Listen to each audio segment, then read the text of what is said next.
ملکہ صحرا series season 4 سازشوں کے جال قسط نمبر 13۔ سر ہدایت اللہ کے چلے جانے کے بعد عرشی بھی اپنی جگہ آ گئی اور خاموشی سے نادر شاہ سے کچھ فاصلے پر گل کے قریب لیٹ گئی، لیکن اس وقت پہلی بار اسے ایک شرم کا سا احساس ہوا۔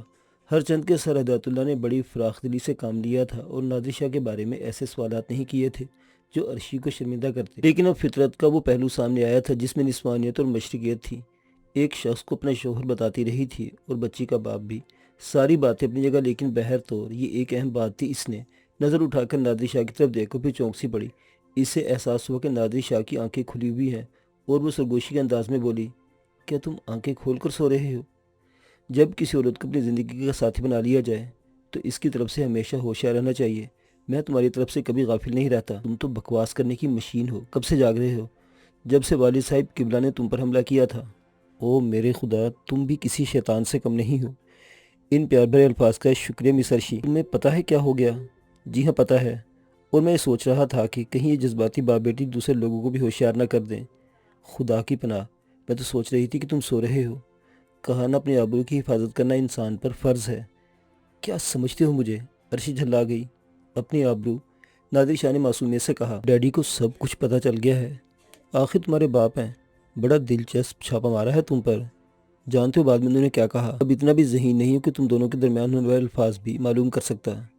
شکر ہے کہ کوئی تو اعتراف کیا تم نے۔ ڈیڈی نے نہ جانے مجھے کیسے شناخت کر لیا، چالاکی سے ٹرانسمیٹر پر گفتگو کی اور مجھے پتہ ہی نہیں چلا، میرے قریب پہنچ گئے، باتوں میں الجھا لیا مجھے۔ ارے واقعی میں ان سے پوچھنا بھول گئی کہ آخر انہوں نے میرے بارے میں اندازہ کیسے لگایا۔ خیر دوبارہ پوچھ لوں گی، لیکن اب وہ سب کچھ سمجھ گئے ہیں، انہیں علم ہو گیا ہے۔ البتہ ان کا کہنا ہے کہ ہم شمسا اور سردار خان کی حیثیت سے ہی آگے کا سفر کریں، ابھی کسی پر اپنے آپ کو ظاہر نہ کریں۔ کیا واقعی؟ نادر شاہ خوش ہو کر بولا۔ اس میں دانت نکالنے کی کیا بات ہے؟ ارے مس عرشی، آپ سمجھتی نہیں، اس کا مطلب ہے کہ انہوں نے ہم دونوں کو میاں بیوی کی حیثیت سے قبول کر لیا۔ گولی مار دیں گے تمہیں اور مجھے بھی جب انہیں یہ پتہ چلے گا کہ تم میرے بارے میں کیا خیال رکھتے ہو۔ ابھی تو انہوں نے مثلاً اس بات پر کوئی اعتراض نہیں کیا ہے اور صرف حیرتوں میں ڈوبے ہوئے ہیں۔ چلو سسر کے ہاتھوں گولی بھی کھا لیں گے، ایسی کیا بات ہے؟ نادر شاہ نے حسب عادت شرارت سے کہا۔ اچھا اب تم سو ہی جاؤ تو بہتر ہے، میں تمہاری فضول باتوں سے تنگ آ گئی ہوں۔ اجی ابھی کہاں، ابھی تو آپ کے اور ہمارے درمیان یہ سلسلے بڑی باقاعدگی اختیار کر لیں گے، ذرا وقت گزرنے دیجیے۔ نادر شاہ بولا اور عرشی کروٹ بدل کر لیٹ گئی۔ پھر نہ جانے کب تک وہ ان دلچسپ واقعات کے بارے میں سوچتی رہی تھی۔ دوسری صبح سب جاگ گئے، سب کچھ معمول کے مطابق تھا، کسی کو اس انکشاف کے بارے میں کچھ پتہ نہیں چلا تھا۔ پھر سفر کی تیاریاں ہوئیں اور وہ لوگ آگے بڑھنے لگے۔ قمر، مہتاب علی، سر ہدایت اللہ، سب کے سب اپنے اس سفر سے مطمئن تھے اور پرانی یادداشتوں کی بنا پر ہر قدم اٹھا رہے تھے۔ پھر یہ بلندیاں ڈھلانوں میں اترنے لگی اور سر ہدایت اللہ نے کہا، وہ دیکھو سامنے ہمیں گھنے جنگل نظر آ رہے ہیں، ان جنگلوں کو عبور کرنے میں خاصی دقتیں پیش آئیں گی، لیکن ہم ان کے درمیان سے گزر سکتے ہیں۔ جی لیکن یہ سفر بڑا سست رفتار ہوگا۔ ہاں اس میں کوئی شک نہیں ہے، ریٹا ہاروے نے کہا۔ پھر بھی یہ امید تو ہے کہ ان جنگلوں کو عبور کرنے کے بعد ہم دریا سونگا کے کنارے پہنچ جائیں گے۔ دریا سونگا کے ساحل کے ساتھ ساتھ سفر کرتے ہوئے بالآخر وہ سرحدیں شروع ہو جائیں گی، نیل کنٹھ کی سرحدیں کہلا سکتی ہیں۔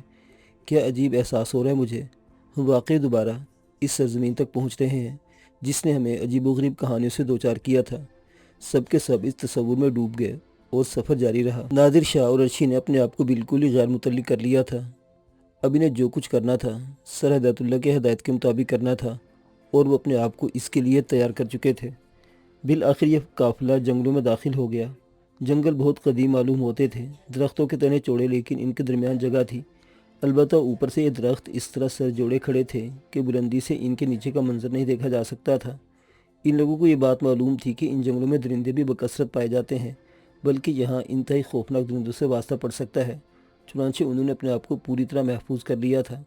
درختوں کے درمیان ایسی جگہ تلاش کرنی پڑ رہی تھی جس کے درمیان سے گاڑیوں کو گزارا جا سکے، اور ڈرائیونگ کے سلسلے میں خاصی مہارت کا ثبوت دینا پڑ رہا تھا۔ لارک اینجل اور مائیکل بائر نے اس وقت گاڑیوں کی سٹیئرنگ سنبھالے ہوئے تھے اور وہ بڑی مہارت سے درختوں کے درمیان جگہ تلاش کر کے آگے بڑھ رہے تھے۔ کہیں کہیں درختوں کے نیچے اس قدر لمبی گھاس تھی کہ گاڑیوں کو اس کے درمیان داخل کرنا بھی ایک مشکل کام تھا۔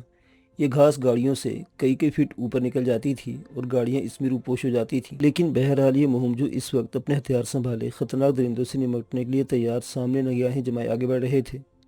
رائفلوں کی نالیں ایسی جگہوں سے باہر نکالی گئی تھی جہاں سے انہیں جنبش دے کر آسانی سے ان کا رخ تبدیل کیا جا سکے۔ شیروں کی دھاڑیں سنائی دے رہی تھی، لیکن شاید گاڑیوں کی آوازیں سن کر وہ سامنے نہیں آ رہے تھے۔ چھوٹے موٹے کئی درندے گاڑیوں کا سامنا کرنے سے بچنے کی کوشش میں دوڑتے ہوئے سامنے سے نکل جاتے تھے۔ ماحول بے حد بھیانک تھا۔ عرشی نے کئی بار مسکراتی نگاہوں سے نادر شاہ کو دیکھا اور نادر شاہ نے اس طرح گردن ہلا دی جیسے وہ صحرائے اعظم کے اس پراسرار اور خوفناک منظر سے خود بھی لطف اندوز ہو رہا ہو۔ یوں یہ سفر سارا دن جاری رہا اور پھر درختوں کے درمیانی ایک جگہ رات قیام کے لیے منتخب کر لی گئی جو کسی قدر کشادہ تھی۔ یہاں بھی چاروں طرف درخت موجود تھے اور یہ نہیں کہا جا سکتا تھا کہ کون سے درخت کی کس شاخ پر کوئی چیتا تاک لگائے بیٹھا ہو اور ایک انسان بھی نیچے نظر آئے تو اس پر حملہ کر کے اسے نوالا بنائے۔ قیام کے فیصلے کے ساتھ ہی دونوں گاڑیاں ایک دوسرے سے جوڑ کر کھڑی ہو گئیں۔ ان کے درمیان بہت معمولی سی جگہ باقی رہ گئی تھی۔ انہیں چاروں طرف سے بند کر لیا گیا تھا اور بس درمیانی کھڑکی ایسی تھی جس سے وہ ایک دوسرے سے رابطہ رکھ سکتے تھے۔ دونوں گاڑیوں کے اس طرف کی شیشے اتار لیے گئے تھے اور انہی میں سے وہ لوگ ایک دوسرے سے گفتگو کر سکتے تھے۔ ہدایت اللہ نے مسکراتی نظروں سے بیٹی کو دیکھا اور سکون سے آنکھیں بند کر لی۔ اب عرشی نظروں کے سامنے تھی، ورنہ وہ یہی سوچتے رہ جاتے کہ نہ جانے عرشی نے اپنی حفاظت کے لیے اس بھیانک جنگل میں کیا بندوبست کیا ہے۔ اس بھیانک ماحول سے سبھی متاثر تھے اور ان کی نظریں چاروں طرف بھٹک رہی تھیں۔ لارک اینجلو نے کھڑکی سے دوسری طرف دیکھ کر کہا، یہ رات ہمارے لیے بڑی ہوشیاری کی رات ہے۔ میرے خیال میں اللہ صبح اگر ہم سفر شروع کر دیں تو شام ہوتے ہوتے جنگل عبور کر لیں گے۔ ہاں، ان جنگلوں سے نکلنے کے لیے ہمیں خاص طور سے محنت کرنا ہوگی۔ کھانے پینے کے بارے میں کیا ارادہ ہے؟ ریٹا ہاروے نے مسکرا کر کہا۔ ریڈی میڈ، مائیکل بائر بولا۔ تو پھر شروع، ریٹا ہاروے نے کہا اور وہ لوگ کھانے پینے میں مصروف ہو گئے۔ مائیکل بائر نے کھاتے ہوئے سردار خان اور شمسا کی طرف دیکھ کر کہا، ان دونوں نے مجھے سخت حیران کر دیا ہے۔ آپ لوگ یقین کریں، میں ان سے بے حد متاثر ہوں۔ بڑی ہمت والے لوگ ہیں۔ خطرناک سے خطرناک موقع پر اتنے پرسکون نظر آتے ہیں کہ یقین نہیں آتا ہے۔ واقعی کمال کے لوگ ہیں، ریٹو ہاروے بولی۔ ناگہانی بھی ایک نعمت ہے۔ یہ ان خطرات سے ناواقف ہیں جو انہیں درپیش ہیں۔ جو کچھ وہ کر چکے ہیں اس کے بعد تو یہ کہنا مناسب نہیں ہے۔ میرا تو اب بھی وہی خیال ہے، کیا ان کے پس پردہ کچھ اور نہ ہو؟ امکان نہیں، آپ لوگوں کو خود اندازہ ہے۔ قمر مہتاب علی نے تبصرہ کیا۔ سر ہدایت اللہ نے آنکھیں بند کر لیں اور خود کو اس گفتگو سے غیر متعلق کر لیا تھا۔ اس تبصرے میں وہ بالکل شریک نہیں ہوئے تھے، خاص طور سے اس خیال کے ساتھ کہ کہیں ان کی زبان سے کوئی مشکوک جملہ نہ نکل جائے یا ان کے چہرے کے تاثرات میں ایسی کوئی تبدیلی رونما نہ ہو جائے جو ان لوگوں کو شکوک و شبہات کا شکار کر دے۔ رات گئے دیر تک وہ باتیں کرتے رہے تھے، پھر غنودگی میں ڈوب گئے۔ پہرا دینے یا جاگنے کی ضرورت نہیں محسوس کی گئی تھی، صرف شیشے وغیرہ چڑھا لیے گئے تھے کیونکہ درندوں کے علاوہ کوئی خطرہ نہیں تھا۔ رات سکون سے گزر گئی۔ دوسرے دن جنگلوں میں پھر سفر شروع ہو گیا اور پورا دن گزر گیا۔ سفر کا بڑا مرحلہ طے ہو گیا تھا، لیکن پھر اتنی گہری رات ہو گئی کہ آگے سفر جاری رکھنا آسان نہ رہا۔ سب نے مشورے کیے اور آگے کا سفر ملتوی کر دیا۔ اب زیادہ سے زیادہ 1 گھنٹے کے بعد ہم ان جنگلوں کو عبور کر لیں گے۔ ہاں، اس سے زیادہ نہیں لگے گا۔ ہر چند کہ اب جنگل گھنا نہیں رہا تھا، وہ اوپر سے چاندنی چھن رہی تھی، لیکن پھر بھی احتیاط کے طور پر انہوں نے پچھلی رات کا طریقہ برقرار رکھا اور گاڑیوں کو اس طرح جوڑ لیا تھا۔ آدھی سے زیادہ رات پرسکون گزر گئی تھی۔ وہ لوگ آرام سے سو رہے تھے کہ اچانک کچھ ہوا اور وہ چونک پڑے۔ گاڑیاں بری طرح ہل رہی تھیں اور ان کی چھتوں پر کوئی موجود تھا۔ ان کے علاوہ قرب و جوار کے درخت بھی ہل رہے تھے۔ زلزلہ! مائیکل بائر نے دہشت زدہ لہجے میں کہا۔ اوہو نہیں، یہ زلزلہ نہیں ہے، تم انسانوں کا شور نہیں سن رہے، قمر مہتاب علی بولا۔ جنگلی! ریٹا ہاروے نے خوفزدہ لہجے میں کہا۔ ہیڈ لائٹس جلا دو۔ ہیڈ لائٹس نے سیاہ فاموں کو اجاگر کر دیا جو بڑی تعداد میں ان کے سامنے موجود تھے۔ کچھ بونٹ پر بھی چڑھ آئے تھے۔ اوہ مائی گاڈ، ان کی تعداد تو بہت زیادہ ہے، قمر مہتاب علی نے خوفزدہ لہجے میں کہا۔ روشنی ہوتے ہی جنگلی خوفزدہ ہو کر گاڑیوں سے نیچے کود گئے۔ وہ گاڑیوں سے کچھ فاصلے پر جا کھڑے ہوئے، لیکن اب وہ زیادہ نمایاں تھے۔ خوفزدہ ہونے کے باوجود وہ خونخوار نظر آ رہے تھے۔ ان کے ہاتھوں میں پتھروں کے ٹکڑے اور کسی کے پاس نیزے بھی نظر آ رہے تھے۔ وہ مسلح ہے، فائرنگ کر دیں؟ دماغ خراب ہے، کتنوں کو ماریں گے ہم لوگ؟ وہ پتھراؤ کر کے ہماری گاڑیاں تباہ کر دیں گے اور بالآخر ہم ان کے ہاتھوں شکار ہو جائیں گے۔ وہ کسی نیک ارادے سے ہم تک نہ آئے ہوں گے، اس کے باوجود ہمیں ان کی طرف سے ہونے والی کارروائی کا انتظار کرنا ہوگا، لیکن کہیں اس انتظار میں نقصان نہ اٹھا بیٹھیں۔ اللہ مالک ہے، لیکن یہ بھی تو سوچو کہ وہ بھی انسان ہیں، کیا ہم ان کے خون کے پیاسے ہو جائیں؟ اس بات پر سب خاموش ہو گئے۔ یہ فیصلہ بہت مناسب تھا کیونکہ کچھ دیر کے بعد انہیں اندازہ ہو گیا کہ جنگلی صرف سامنے ہی نہیں بلکہ گاڑیوں کی چاروں طرف بکھرے ہوئے ہیں۔ اگر وہ سب مل کر بھی ان پر گولیاں برساتے تو انہیں ختم نہ کر پاتے، بالآخر وہ انہیں ختم کر دیتے۔ اب کیا کریں؟ خاموشی اختیار کرو، یہ خاموشی صبح تک جاری رہی تھی۔ بیٹریاں ڈاؤن ہونے کے خطرے سے انہوں نے روشنیاں بھی بجھا دی تھیں، لیکن جنگلی بھی ان کے سامنے سے نہیں ہٹے تھے اور اسی طرح ان کے چاروں طرف مستعد رہے تھے، یہاں تک کہ صبح ہو گئی۔ روشنی میں انہوں نے دیکھا ان کی تعداد 100-150 کے قریب تھی اور وہ اپنے ہتھیار لیے مستعد کھڑے تھے۔ ان میں کوئی شک نہیں تھا کہ یہ اگر ان پر گولیاں برساتے تو ان سب کو ایک دم نہیں مار سکتے تھے اور بالآخر وہی انہیں ہلاک کر دیتے۔ یہ کیا چاہتے ہیں؟ ابھی تک انہوں نے ہم پر حملہ کرنے کی کوشش بھی نہیں کی، لارک اینجلو نے کہا۔ ہو سکتا ہے دن نکلنے کا انتظار کر رہے ہوں۔ کیا کریں؟ سر میں کچھ عرض کروں؟ سردار خان نے کہا اور سبھی سے دیکھنے لگے۔ ضرور سردار خان، قمر مہتاب نے کہا۔ سر، ہمیں ان پر یہ ظاہر کرنا چاہیے کہ ہم انہیں کوئی نقصان نہیں پہنچانا چاہتے۔ ممکن ان کا رویہ بہتر ہو جائے۔ کیسے ظاہر کریں؟ مجھے اجازت دیں، سردار خان بولا۔ کیا کرو گے؟ مہتاب علی بولا، اور سردار خان نے ایک جرأت مندانہ قدم اٹھا ڈالا۔ دوسرے دیکھتے ہی رہ گئے۔ سردار خان اپنے رائفل لے کر نیچے اتر گیا اور سب کے منہ سے آوازیں نکل گئیں۔ ساتھ ہی سامنے کھڑے ہوئے جنگلی خوفزدہ ہو کر پیچھے ہٹ گئے۔ سردار خان بے خوفی سے ان کے سامنے آیا اور اس نے رائفل نیچے رکھ کر دونوں ہاتھ اوپر اٹھا دیے، پھر دوستانہ انداز میں مسکرایا اور جھک کر سیدھا ہو گیا۔ جنگلیوں میں تحریک ہوئی، وہ ایک دوسرے کی صورت دیکھتے رہے۔ پھر کوئی ان کے پیچھے سے آگے آیا۔ یہ ایک لمبا تڑنگا سیاہ فام تھا، اس کے ہاتھ میں نیزہ تھا۔ عمر رسیدہ ہونے کے باوجود وہ بہت تنومند نظر آ رہا تھا۔ سردار خان کے سامنے آ کر اس نے اپنا نیزہ رکھا اور سردار خان کے انداز میں ہاتھ بلند کر دیے، پھر گھٹنوں کے بل بیٹھ کر دونوں ہاتھ زمین پر رکھے اور سر جھکا لیا۔ سردار خان آگے بڑھا اور اس نے تنومند آدمی کے دونوں ہاتھوں پر دونوں ہاتھ رکھ دیے۔ تنومند آدمی چونک کر سیدھا ہو گیا۔ دوسرے لوگ جو گاڑی میں بیٹھے ہوئے تھے حیرت بھری نظروں سے سردار خان کی اس جرأت کو دیکھ رہے تھے۔ مائیکل بائر نے سرگوشی میں کہا، اس منظر کے بعد بھی اگر اسے کوئی معمولی آدمی کہا جائے تو یہ حماقت ہے، وہ کچھ اور ہی ہے۔ کسی نے بائر کی اس بات پر تبصرہ نہیں کیا، وہ خاموشی سے سامنے کا منظر دیکھ رہے تھے۔ تنومند جنگلی کھڑا ہو گیا۔ اس نے دونوں ہاتھوں سے کسی گوریلے کے انداز میں سینہ پیٹنا شروع کر دے، زور سے بولا، گوہا گومو ہاچو ہلو ہاؤ گومو سو۔ سردار خان نے ناسمجھنے والے انداز میں اس کی صورت دیکھی تو اس نے بڑے واضح اشارے سے انہیں آگے بڑھنے کے لیے کہا اور نرمی سے سردار خان کا ہاتھ پکڑ کر آنکھوں سے لگایا۔ وہ آگے بڑھنے کے لیے کہہ رہا ہے، ریٹا ہاروے بولی، مگر کیوں؟ اب یہ کیا معلوم، پھر کیا کریں؟ اس سے اپنا نیزہ سر زمین پر رکھ کر جنگ نہ کرنے کا اظہار کیا ہے۔ ہمیں آگے تو بڑھنا ہی ہے۔ دیکھیں یہ کیا کہنا چاہتے ہیں۔ ممکن ہے جنگلوں کے اختتام پر ان کی کوئی بستی ہو۔ ممکن ہے تو پھر چلیں۔ ابھی کوئی فیصلہ نہیں کیا جا سکتا۔ سردار خان نے بھی چیخ کر کہا، یہ ہمیں آگے بڑھنے کے لیے کہہ رہا ہے۔ تم اپنی رائفل اٹھا کر گاڑی میں آ جاؤ، ہم اس کے کہنے پر عمل کرتے ہیں۔ مائیکل بائر نے کہا، میں اس کے ساتھ ساتھ چل رہا ہوں، اگر زیادہ دور جانا پڑا تو گاڑی میں آ جاؤں گا، سردار خان نے کہا اور اپنی رائفل اٹھا کر تنومند جنگلی کے ساتھ آگے بڑھ گیا۔ اس کے قدم اٹھاتے ہی دوسرے جنگلیوں نے خوشی سے شور مچانا شروع کر دیا۔ انہوں نے اپنے ہتھیار بلند کر کے اچھال کر خوشی کا اظہار کیا تھا۔ اسی اثنا میں گاڑیاں سٹارٹ کر دی گئیں۔ سردار خان جنگلیوں کے غول میں آگے بڑھنے لگا اور دونوں گاڑیاں سست رفتاری سے ان کے پیچھے چل پڑی۔ یہ فاصلہ کچھ دیر میں طے ہو گیا۔ انہیں خود بھی اندازہ نہیں تھا کہ سنگلاخ پہاڑیوں کا یہ سلسلہ اتنے قریب ہے، ورنہ شاید رات ہی کو وہ جنگلوں سے باہر نکل آنا پسند کرتے۔ جنگلوں کے آخری درخت کے دوسرے سرے پر جنگلی رک گئے۔ تنومند جنگلی نے دونوں ہاتھ اٹھا دیے اور تمام جنگلی ایک قطار میں کھڑے ہونے لگے۔ ان سب نے اپنے ہتھیار رکھ دیے تو تنومند جنگلی نے سردار خان کو سیدھا کھڑا کر دیا۔ پھر وہ آگے بڑھا اور اس نے آخری درخت کے پاس سے گھاس توڑنا شروع کر دی۔ کیا خیال ہے ہم بھی نیچے اتریں؟ مہتاب علی نے کہا اور تمام لوگ نیچے اتر آئے اور سردار خان کے پاس جا کھڑے ہوئے۔ تنومند جنگلی بہت سی گھاس توڑ لایا، پھر اس نے تھوڑی تھوڑی گھاس اکٹھا کر کے اس کی جھونپڑیاں سی بنا دی۔ سب اس کو ان ہماک سے دیکھ رہے تھے۔ جنگلی سیدھے ہو کر ان ننھی جھونپڑیوں کو دیکھنے لگے۔ اس کی آنکھوں سے آنسو بہنے لگے۔ پھر اس نے سردار خان کو دیکھا اور اپنے سینے پر انگلی رکھ کر بولا، زوما زوما زوما۔ وہ بار بار اپنے سینے پر انگلی رکھ کر زوما زوما کی گردان کر رہا تھا اور پھر اس نے آنسو بھری آنکھوں سے سردار خان کو دیکھا۔ سردار خان ایک قدم آگے بڑھا اور اس کے سینے پر انگلی رکھتے ہوئے کہا، زوما۔ جواب میں جنگلی زور زور سے گردن ہلانے لگا۔ سردار خان نے اپنے سینے پر انگلی رکھی اور بولا، سردار سردار سردار۔ زوما نے اس کے سینے پر انگلی رکھ دی اور سردار خان نے بھی اسی کے انداز میں گردن ہلا دی۔ تب زوما نے جھونپڑیوں کی طرف انگلی سے اشارہ کیا، آگے بڑھا۔ پھر اس نے ترتیب بنائی ہوئی جھونپڑیوں کو ہاتھ مار مار کر گرانا شروع کر دیا اور ساری جھونپڑیاں مٹ گئی، گھاس کے تنکے بکھر گئے۔ وہ سب جنگلی کی حرکتیں دیکھ رہے تھے اور انہیں سمجھنے کی کوشش کر رہے تھے۔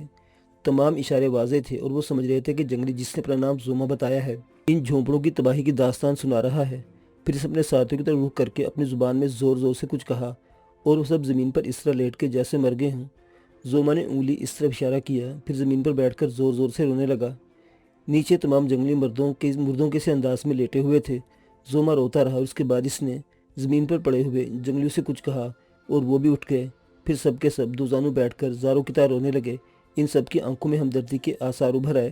سردار خان خود بھی اس کے انداز سے سمجھ رہا تھا۔ قمر مہتاب علی نے کہا، یہ ہمیں اپنی بستی کی تباہی کی داستان سنا رہا ہے۔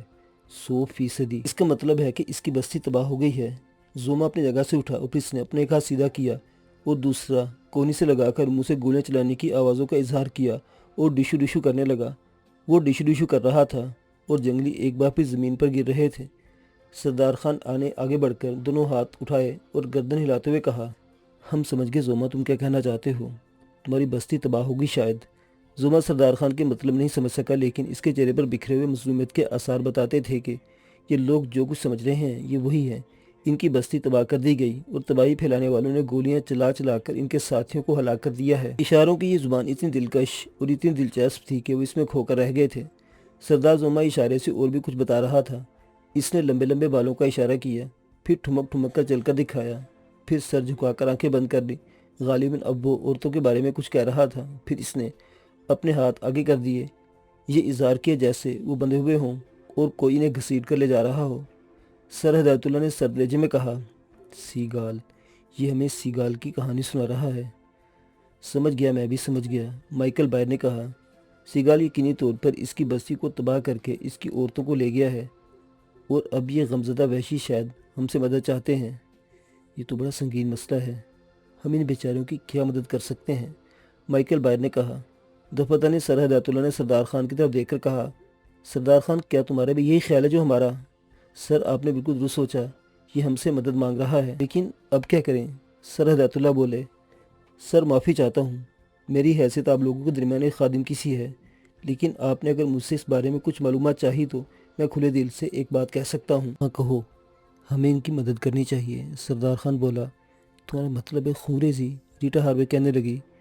مادام، انتہائی ادب کے ساتھ آپ سے عرض کرتا ہوں کہ اگر سیگال اپنے لشکر کے ساتھ ہم پر آ پڑے تو کیا آپ خاموشی سے اپنے ہاتھ باندھ کر اپنے آپ کو اس کے سامنے پیش کر دیں گی؟ نہیں، یہ تو خیر ممکن نہیں، لیکن اس سے جھگڑا مول لینا، اس پر حملہ کرنا، کیا یہ مناسب ہوگا؟ اگر ہم ذرا سی کشادہ دلی سے کام لے تو یہ تصور کر سکتے ہیں کہ وہ ہم تک پہنچ گیا ہے، اور کون جانے کب ایسا ممکن ہو جائے۔ اس وقت اس کے گروپ کے مقابلے میں ہم چند افراد ہوں گے، لیکن اگر یہ جنگلی ہمارے ساتھ مل کر اپنی بستی کی تباہی کا انتقام لینا چاہتے ہیں تو کیا یہ ایک بہتر بات نہیں ہوگی؟ ہم ان کی مدد کے ساتھ ساتھ اس علاقے کو سیگال سے بھی نجات دلا دیں۔ یہ ایک جذباتی تصور ہے، جنگلوں کا وحشی جس کے بارے میں ہم نے ایسی ایسی انوکھی کہانیاں سنی ہیں اور جس کی سنگ دلی کا مظاہرہ ہم بگ بورڈل کے قلعے میں بھی ہو گیا تھا۔ میرا مطلب ہے، جو کچھ ہم نے وہاں دیکھا تھا وہ سیگال ہی کا کارنامہ تھا۔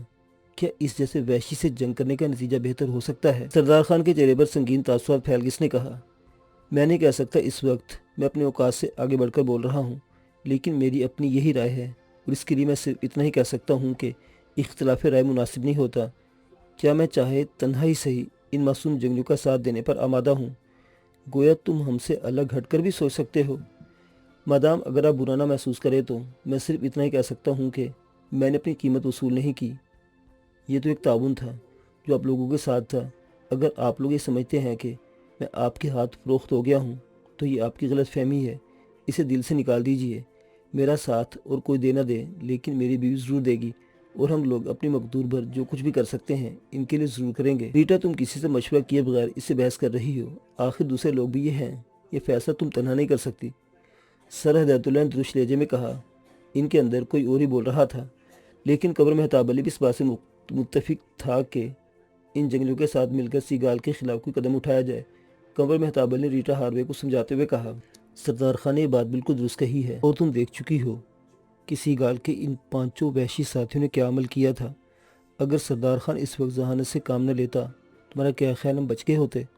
ریٹا کسی قدر خجل ہو گئی۔ اس نے کہا، نہیں، خیر، میں اس منصوبے کی مکمل مخالف تو نہیں ہوں۔ اگر آپ لوگ اس سلسلے میں کوئی قدم اٹھانا چاہتے ہیں تو ظاہر ہے میں تنہا اس کی مخالفت نہیں کروں گی۔ میرا بھی یہی خیال ہے ریٹا، ہم اب آگے کا سفر کریں گے۔ اگر کہیں راستے میں سیگال کا گروہ مل گیا تو واقعی وہ ایک گروہ ہوگا اور ہم اس کا کچھ نہ بگاڑ سکیں گے۔ اگر ان جنگلوں کی مدد سے ہم اسے ہلاک کر سکتے ہیں تو یہ ایک ثواب کا کام بھی ہوگا، کیونکہ تم نے دیکھا کس طرح جنگلیوں نے رو رو کر اپنی بستی کی تباہی اور عورتوں کے قیدی بنائے جانے کی داستان سنائی ہے۔ ریٹا، اس وقت میرے خیال میں اس کی مدد کرنا زیادہ مناسب ہے۔ مجھے اعتراض نہیں مسٹر بائر، ریٹا نے کہا۔ سردار خان، ہم تم سے اتفاق کرتے ہیں۔ ہم سب فی الحال اپنے مشن کو پس پوچھ ڈال کر ان جنگلیوں کی مدد کرنے پر آمادہ ہیں۔ شکریہ جناب، میں بےحد شکر گزار ہوں۔ آپ لوگ اس بات پر یقین رکھیے گا کہ ہم ضرور سیگال کو ختم کر دیں گے، بشرط یہ کہ ہمارے سامنے آ گیا۔ اگر یہ جنگلی اس حد تک ہماری رہنمائی کرنے میں ناکام رہے تو ظاہر ہے پھر ہم کچھ بھی نہیں کر سکتے۔ ٹھیک ہے، اگر ان کی مدد پر آمادگی کے اظہار کے لیے تمہارے پاس بھی اشارے موجود ہیں تو تم انہیں اشارے سے بتاؤ کہ ہم ان کا ساتھ دینے کے لیے تیار ہیں، سر ہدایت اللہ نے مسکراتے ہوئے کہا۔ وہ جانتے تھے کہ وہ اس وقت ایک بڑے اعلیٰ پولیس افسر سے محو گفتگو ہیں اور شاید اسے یہ بات معلوم نہیں کہ ان کی بیٹی نے اس کے بارے میں بتا چکی ہے۔ وہ یہ بھی سمجھتے تھے کہ سردار خان نے اگر یہ فیصلہ کیا ہے تو یقینی طور پر اس پر پوری فراست کے ساتھ کیا ہوگا، جس فراست کے ساتھ اس نے پورے گروہ کو بیوقوف بنا رکھا تھا۔ سردار خان وحشی زوما کی جانب متوجہ ہوا، چند لمحات اسے دیکھتا رہا، پھر اس نے اپنے ہاتھ میں پکڑی ہوئی بندوق کو اوپر اٹھایا اور زوما کی گردن میں بازو ڈال کر بندوق سے اس نے 2-3 فائر کر ڈالے۔ تمام وحشی اس طرح چیخنے لگے جیسے ان پر دورہ پڑ گیا ہو۔ وہ خوشی سے ناچ رہے تھے اور سردار خان سمجھ گیا تھا کہ انہوں نے اس کی بات کا مطلب سمجھ لیا ہے۔ وحشیوں کے چہرے خوشی سے کھل گئے تھے۔ زوما نے سردار خان کو دیکھا، اس کے بعد اپنا رخسار اس کے سینے سے لگا دیا۔ ایک ایسی جذباتی کیفیت پیدا ہو گئی تھی کہ سردار خان کے اندر کہ اس نے بھی زوما کے سر کو اپنے ہاتھوں سے تھپکا اور پھر اپنی بندوق اس کے ہاتھ میں دے دی۔ زوما خوشی سے اچھلنے لگا۔ اب دوستو، یہ سب کچھ تو ہو گیا، ذرا یہ بتاؤ کھانے پینے کا کیا رہے گا؟ کیا ان سب کی ضیافت کرو گے تم؟ نہیں، باقی مسئلہ تو ٹیڑھا ہے، دوستی میں کچھ خوراک ان لوگوں کو بھی دینی پڑے گی۔ کوئی حرج نہیں یار، تھوڑا تھوڑا سا ان میں بھی تقسیم کیا دیتے ہیں، کیا خیال ہے؟ ٹھیک ہے، لیکن ہمارا کوٹا بہت کم پڑ جائے گا، ان کی تعداد بہت زیادہ ہے۔ دیکھو اللہ مالک ہے، کچھ کرتے ہیں۔ وہ سب گاڑیوں میں سے کھانے پینے کی چیزیں نکالنے لگے تو زوما نے چیخ اپنے ساتھیوں سے کچھ کہا اور بہت سے جنگلی جنگلوں میں گھس گئے۔ یہ بات کچھ دیر بعد تو ان کی سمجھ میں آئی تھی کہ جنگلی جنگلوں کے اندر کیوں گھسے تھے، لیکن تھوڑی دیر کے بعد انہوں نے دیکھا تمام جنگلی درختوں سے طرح طرح کے پھل توڑ کر لائے تھے۔ ہر چند کے یہ پھل جنگلی تھے، لیکن ان میں سے بعض خوش رنگ بھی تھے۔ جنگلیوں نے پھلوں کے انبار لگا دیے، پھر وہ دوبارہ اندر داخل ہوئے اور تھوڑی دیر کے بعد وہ 2 ہرن شکار کر کے لے آئے۔ بڑے تنومند ہرن تھے جنہیں انہوں نے سامنے رکھا اور اپنے کن چاقوؤں سے ان کی کھال اتارنے لگے۔ کہیں یہ ہماری ضیافت پر تو نہیں تل گئے؟ اگر ایسا ہوا تو بڑی مشکل پیش آئے گی۔ کیوں، کیا تمہیں ہرن کا گوشت ناپسند ہے؟ ریٹا ہاروے نے کمر مہتاب علی سے کہا۔ محترمہ، یہ ہمارے مذہب کے مطابق ذبح کیے ہوئے ہرن نہیں ہیں، بلکہ انہیں ہلاک کر دیا گیا ہے۔ اوہ واقعی، مگر ان جنگلیوں نے کم از کم اپنی خوراک کا بندوبست کر لیا ہے۔ غیور معلوم ہوتے ہیں، چلو ٹھیک ہے۔ جنگلیوں نے باقی نے پھل پیش کیے تھے اور باقی پھل آپس میں تقسیم کر لیے تھے۔ انہوں نے پھل تو قبول کرے، لیکن ظاہر ہے گوشت قبول کرنا ان کے بس کی بات نہیں تھی۔ جنگلیوں اپنے طور پر گھاس پھوس جمع کر کے پتھروں کی مدد سے آگ سلگائی، پھر ان ہرنوں کی کھال سمیت اس آگ پر بھوننے لگے۔ ان کے کند ہتھیاروں سے جس قدر کھال اتر چکی تھی باقی آگ میں جلنے لگی۔ اس کے بعد صبح کا بہترین ناشتہ شروع ہو گیا۔ اس طرح انہیں بھی ناشتہ کرنے کا موقع مل گیا تھا۔ ناشتے کے دوران نئے مشن کے بارے میں منصوبہ بندی بھی کرنے لگے۔ سر ہدایت اللہ نے کہا، سردار خان نے ہی سیگال کے خلاف اعلان جنگ کرنے میں پہل کی ہے۔ اس نے سب سے پہلے سیگال کے 3 آدمیوں کو ہلاک کیا اور اب اس نے وحشی شخص کی مدد کا فیصلہ کیا ہے، چنانچہ اس پورے مشن کی ذمہ داری بھی اسی پر ہے۔ میں آپ کا مشورہ چاہتا ہوں سر۔ نہیں سردار خان، تم سب اس مشن کے انچارج تمہیں بناتے ہیں اور تمہاری رہنمائی میں کام کریں گے، ہدایت اللہ نے کہا۔ بہتر، میں اسے کامیاب بنانے کی کوشش کروں گا۔ ناشتے سے فارغ ہونے کے بعد وہ سب آپس میں گفتگو کرنے لگے۔ موقع پا کر ریٹا ہاروے نے مائیکل بائر سے کہا، مجھے اس مہم پر اعتراض نہیں، لیکن ایک نچلی سطح کے انسان کو افریقہ میں ایک مشن کا سربراہ بنا کر یہ لوگ ایک جذباتی حماقت نہیں کر رہے ہیں؟ آغاز تو ہونے دو، ہم احمق نہیں ہیں، صورتحال کا جائزہ لے کر فیصلہ کریں گے، مائیکل بائر نے آہستہ سے کہا، پھر دوسروں کی جانب متوجہ ہو گیا۔